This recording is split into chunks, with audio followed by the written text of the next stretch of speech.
would you think of tamas and rajas as something necessarily negative, or is it something that we need in order to survive and in order for the world to exist? So, like completely rejecting tamas, or even like tamas is rest basically, right? So, and rajas is ambition. So it's like ambition, rest, and stability. So maybe always thought that we need a balance rather than rejecting one versus the other. It depends what we're talking about. If we're talking about, for instance, like Ayurveda, then there may be some room for these things. But when we're talking about yoga, and we're talking about our mind, we want our mind to rise above those lower modes. We want to transcend them. And it should be clear that we could call Rajaguna ambition, but it's not that. Sattva guna actually has unbreakable determination. You see, Rajaguna, because it lacks clarity, and because it's so much based on unfulfilled desire, our vision becomes clouded. And so the determination, or you could say the ambition, of one in the Rajaguna is very fragile, because they're dependent on external, because they don't have an internal contentment. When things don't go just the way that they want them to go, they become disappointed. Whereas the person in Sattva Guna, they're already content. This is what Bhagavad Gita is saying: be content, give it your best effort, and regardless of what the results are, be steady. But you can only do that if you have internal contentment. But for someone that's influenced by Rajaguna, because their contentment is based on externals, thank you. Their determination can be broken very easily. This is what Krishna 248, text 248 in the Gita, where Krishna says to Arjuna, be steady in victory or defeat, And he says, samatvam yoga uchite. Such even-mindedness is called yoga, right? Whether Arjuna, victory or defeat, ultimately that's not up to you. All you can do is give your best effort and do it with detachment. But it's only in the mode of goodness that we have that detachment. Rajaguna, by definition, is attachment. And so the person in the mode of goodness can have unbreakable ambition, unbreakable determination. But they're not confused thinking my happiness is dependent on the result of it. Is that okay? Yeah. But for practical life, like for example, Alexander, he went to, all the way conquering the world. Yeah. I don't think he was, would you say that he was not motivated by sattva and more by rajas? I mean, I don't know his history and what the purpose of it was. I can't comment on his state of mind. I do know there's. I'm sorry that I'm forgetting. I remember a story about him where he met a yogi. Do you know that story? No. I wish I could remember it. No. Yeah. I don't know very much about him. I'm sorry. Question in the back? I was just wondering that, you gave the example of software, a virtual reality, and Yes. design. When you talk about really how systems are designed, right, it could be, say, capitalism, or just how exploitative a lot of the systems that we live in are. Doesn't this worldview kind of discount that, make it, you're not really working towards social ideals, because you're kind of trying to rise above them, or treating them as is, right? You're not really working towards those goals and ideals. So I'm wondering if there's a contradiction then, how do you really navigate that? Because I feel that effort in holding those ideals is also very powerful, from a general karma yoga perspective. Mm-hmm. So just have that confusion, like anything, right? No, that's a very Climate good change, question. be it other challenges that we have in the world. What is the book on karma yoga? Of all the texts on karma yoga, what is the book? Bhagavad Gita. Bhagavad Gita. So look at the Bhagavad Gita and look at Krishna's instructions to Arjuna in Bhagavad Gita. What is he asking Arjuna to do? Is he asking him, he's speaking to him about contentment, and he's speaking to him about rising above the three modes of material nature. But he's also asking him to fight this battle. So he's not telling him don't be socially active. You understand? He's saying get involved. in the social concerns. Be fully involved externally, and internally be entirely content. That's the point that I was making, with the previous question, was if my, let's say, external commitments are resting on the confusion that I need anything external to be happy myself, then when the externals aren't going exactly the way they want to, I become discouraged. Whereas if within myself I already have found my contentment, there's nothing external that needs to be adjusted for that. Then I can dedicate myself fully. If things aren't going well today, that's okay. If things are going great today, I don't get all giddy about it either. Actually, I noticed this Knicks thing has been such a big thing lately, right? And I saw an interview, or at least a clip from an interview, where one of the Knicks was saying that when we saw the Spurs, are you familiar with it at all? Okay, this is a big, big thing. They said, both teams had to qualify for ultimately for the finals, but each team had to win the finals in their league to get there. And the Knicks won it. They qualified first. And then they said when we saw the other team qualify for the finals and they were celebrating like they had won the finals, they said we understood we could beat them. Right? They understood. Whereas when the players on the Knicks, they're kind of just like they were more even-minded. But this team was celebrating like the most wonderful, like they've achieved everything, right? So the yogi that has a steady mind is actually much more effective in the world because nothing shakes them. Everybody else is getting shaken. If things aren't going the way that they want them to go, they become discouraged. So Krishna is asking Arjuna, this is why Arjuna was so confused in the beginning. He was saying, on one hand, you're asking me to do buddhi yoga, apply my intelligence, apply my discernment, find satisfaction within. If you read the whole second chapter, it's talking about the Stita Dhir Muni, the sage of steady mind, right? How peaceful he is, how controlled his desires are, how controlled his senses are, how he's found this kind of contentment within. So Arjuna's like, that's what I want. I want to be that kind of yogi. But Krishna's saying, do that and fight. And Arjuna's like, fight? You're asking me to do two different... At the beginning of the third chapter, he's like, you're telling me to do two things. Can you tell me to do one thing? And then Krishna says, no, there's two types of yogis. Right? One renounces action, but the other one engages in action. But with the same detachment that the one that renounces has. And so this is the type of yoga that the Bhagavad Gita teaches. Internal contentment, external action. But from a stronger platform. Does that make sense to you? Prematurely content. I'm sorry? Can you ever be prematurely content? Prematurely content. Well, maybe we're talking about some kind of... the sooner we find that true contentment, the better. But it sounds to me like what you mean by that is like artificially content, not truly content. Yeah, something like spiritual bypassing. Yeah, that's very possible. Sure, it has to. The spiritual path has to be genuine.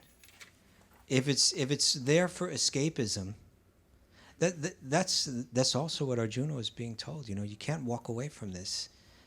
Krishna was telling Arjuna, if you go away.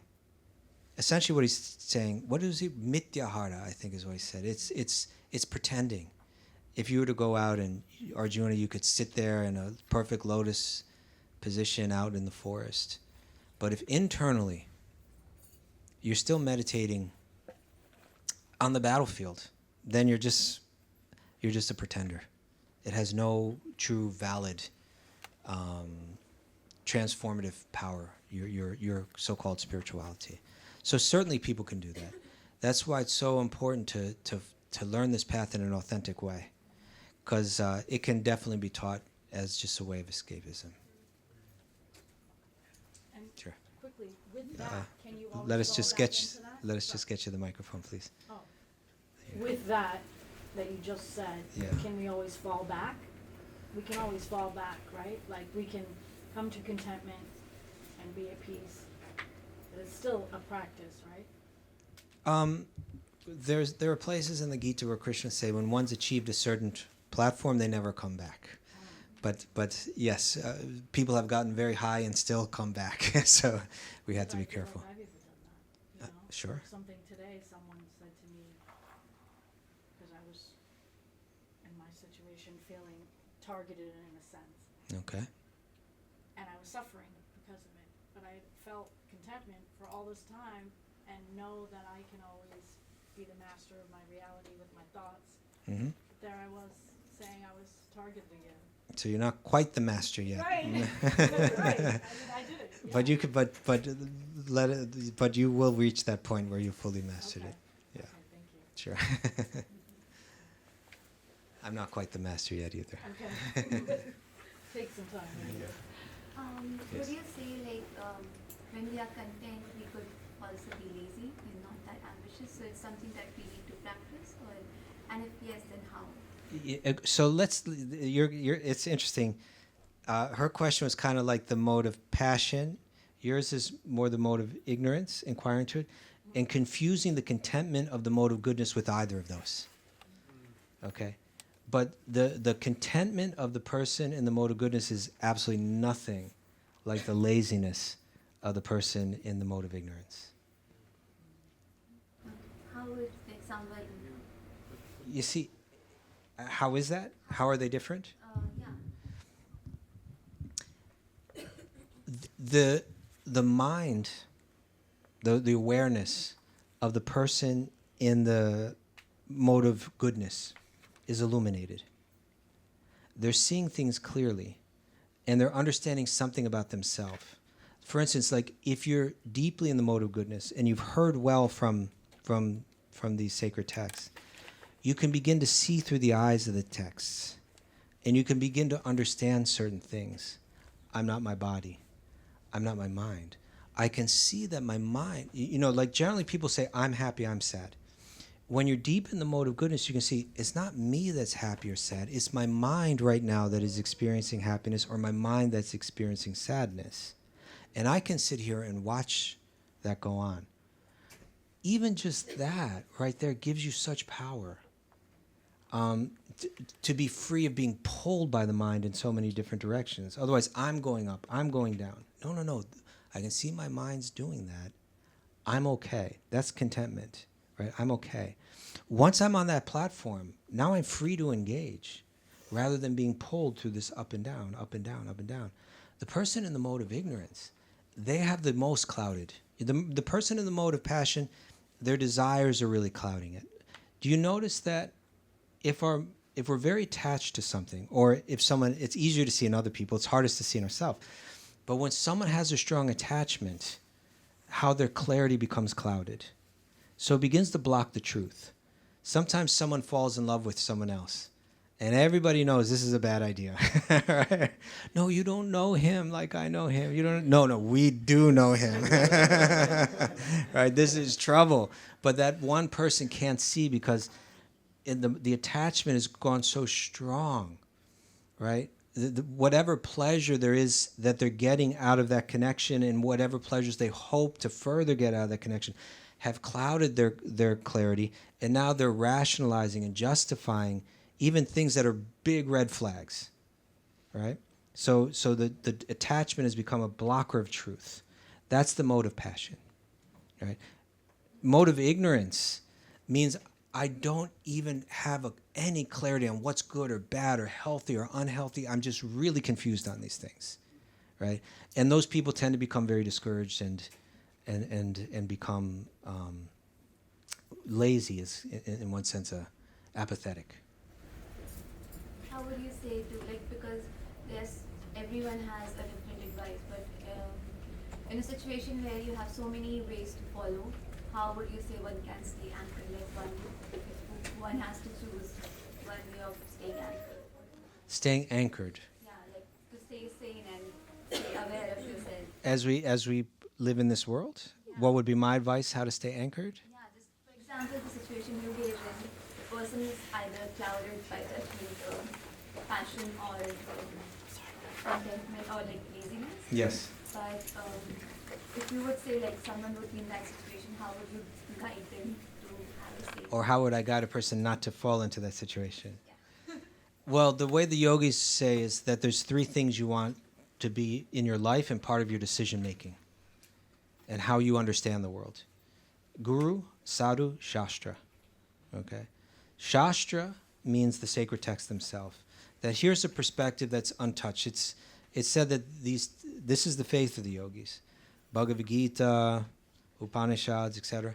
That these are apurushaya. That the wisdom in these texts is not some man-created, fallible kind of knowledge. That just like any appliance has a manual to help you understand it, so this world has a manual, and it's these sacred texts, and that they're floating through the air. That the yogis could tap into it, and then ultimately Vyas, compiled it in written form. So that becomes a standard of clarity. And then the sadhu and the guru meaning those that are giving us personal instruction, and the sadhu meaning those who have lived by it, and we can see the value that is played in their life. Any decision making that we have to make, we can go to Guru, Sadhu, and Shastra and see if it holds. If we have Guru in our life, that can be very helpful. They can, not even that they always tell us what to do, but they emphasize what's important, and then we can see what to do. So if you have those in your life, that's very helpful. And if not, it's very hard not to be controlled by our attachments. I say sometimes it's the reason is being ignored our instincts, and we are being impatient in getting what we want. Yeah. What instinct is a bit cloudy as well, right? Because instinct can be God within our own heart, right? The Paramatma that's there that can speak to us.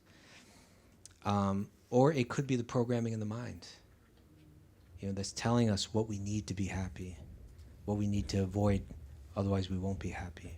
And there's really no truth to it. So again, Guru, Sadhu, Shastra can help us get to the bottom of it and hopefully make decisions based on truth with clarity. Thank you. That's a good question. Yes? You talked about sattvic associations. This will be the last one. Last question. Okay. No problem. You got it. Yeah, you talked about sattvic associations and sort Yeah. of cultivating this feeling of clear luminosity. I'm a part of a pretty serious spiritual community that in the past 6 months has experienced a lot of painful interpersonal, racial, and gender dynamics, which have left me feeling alienated, isolated, and angry. Okay. And I can't tell if I'm not doing what you are saying we should do, which is to cultivate a steadiness internally, so that no matter what happens externally, I feel that, or if perhaps this community is no longer encouraging my spiritual practice. So how do I discern? Well, it's not always, those kind of questions aren't always easy. But I'll share this. A good spiritual community will generally have some people in it that have that power to always be positive. If there's no people like that can always bring that positive energy. I have one friend who's a very powerful spiritual leader. And I could see that the way things were moving was that he was going to get called into an area, into a spiritual community that was full of tension and conflict. And I'm trying to remember exactly what I said to him. I said something like, there's a lot of complicated negative energy over there, So I said something like that. And he said to me, well, my experience is that when there's a lot of energy, a lot of negative energy, all you can do is bring a lot of positive energy, if there's no people that have that kind of inner contentment, a lot of that inner contentment is based on faith, and have that clarity and luminosity, especially in the world that we live in today, that communities will fall into conflict, and it'll be painful, and everyone will rationalize and justify their views based on their attachments. So I can't tell you exactly how to figure your situation out. But what we can say is we need to bring as much, sometimes we need to walk away or distance ourselves a bit from a community. I would advise, here's a piece of Sattvic advice that I received one time. Never break a relationship with anyone, but especially, with a spiritual practitioner. Obviously, if there's some abuse or something like that, that's another thing. But try not to ever, you can distance yourself a bit, but don't speak words that make it impossible for you to come back together with someone, Maybe you've seen some of that. It might be too late. Yeah, there's nothing wrong with pointing out what you think is wrong here.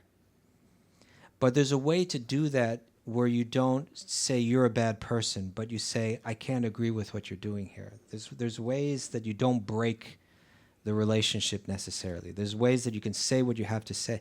One needs to be sattvic in order to do that. Otherwise, our passions it's our attachment speaking. Someone that's very sattvic can know how to always act for the good result. So they'll say, rather than saying, you are this and you are that, they say, I'm sorry, but this decision I can't agree with for this reason. I think you're a wonderful person, but I think here you're mistaken, and I'm thinking of distancing myself, but I wish you all the best. Then you leave room for things to come back together. And many times I've seen that people that respond that way, that they're able to create healing. The way this world is, without that kind of sensitivity, clarity and sensitivity, without forgiveness, we're doomed. And it's so hard to pull together a spiritual community. All the odds are against them. All the odds are against any spiritual community. It's tough to keep the deep spiritual principles in the center, especially in this age we live in now with the internet and the social media and all that. And the loudest voices are often the least enlightened ones. The people that are most caught up in typing away are the people that actually have the most clouded, confused minds. And that spreads rapidly, widely. We all are kind of prone to the victim mentality. Always saying, I'm a victim of this and I'm a victim of that. And it's very hard to keep a community together and keep it focused. It takes a lot of spiritual power. It takes a lot of positivity, a lot of clarity, a lot of determination, a lot of tolerance, a lot of forgiveness. Without these things, spiritual communities are doomed. There's not much hope for them. So I'm sorry if that's not an easy answer, but you seem like a bright person to me. So you go ahead and you bring your positive energy wherever you feel it'll be best used. Thank you very much. I hope that's okay. Thank you, everyone.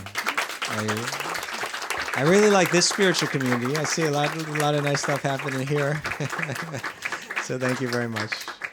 I appreciate the opportunity to be here with you all.